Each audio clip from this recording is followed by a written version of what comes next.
Good Friday morning to you. Yesterday I asked questions about how you see God at work and what good is happening in your life as we hit that 1 year anniversary mark of COVID both being in the world and deeply affecting our lives together. Today I want to shift just slightly because I think the attention to COVID is changing. I think it's no longer about what am I doing and how can I make things better, as opposed to how has God continued to lead us forward. What does a new normal look like? What does a new promise look like as we live as a people of faith? Yesterday I was having this great conversation with some incredible women. And one of the pieces of the conversation involved the term socially distancing. I loved how this conversation developed because it was reminded of me that we really aren't socially distancing, we are physically distancing from one another. Socially, we have to stay connected, and that is no more true than it is for people of faith. We are created to be in community with one another. We are created to walk alongside one another. That was the whole purpose of Adam and Eve. And God's story for God's people has always been about keeping them in community. So today, I want to talk less about how you see God at work for yourself and more about how is God leading you forward to regain the community God has created us to be. I was reminded of Joshua as Joshua takes over for Moses. There's this incredible transformation, both for his leadership as he now is leading the Israelites to the promised land, but also for him personally. We read that Joshua was an apprentice of Moses. He was maybe his assistant or learning under him.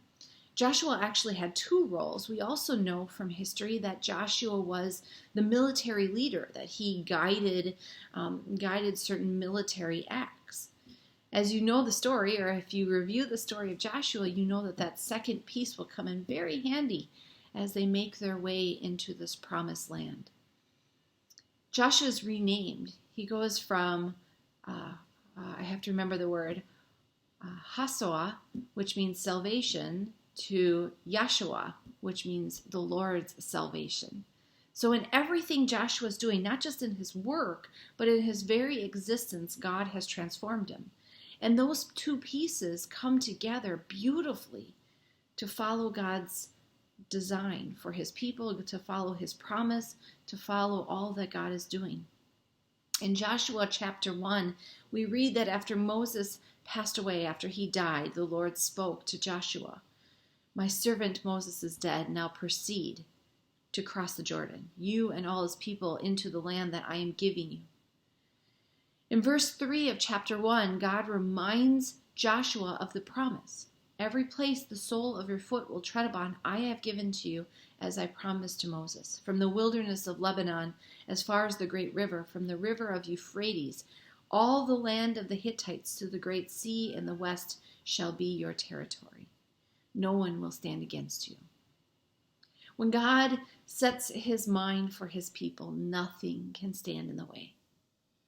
Think about that. When God sets his mind for God's people, nothing can stand in the way. And as we get into the meat of this chapter, toward verse 9, this is the verse we love to put on our walls and we love to teach kids, because this is the verse of what faith is all about. I hereby command you, be strong and courageous. Do not be frightened or dismayed, for the Lord your God is with you wherever you go. As we round out a year of COVID, it's not just about seeing the good that God has brought forth in your life.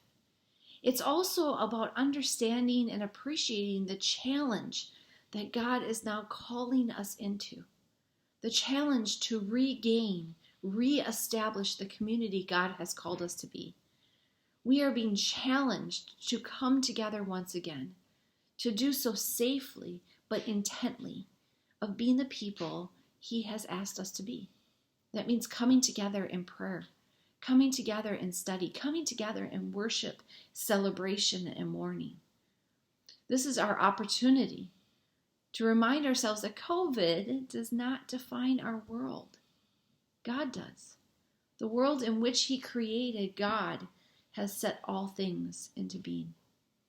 And so as we think about today and this weekend, as we maybe lament what we've lost in this last year, I hope we're also celebrating what we've gained.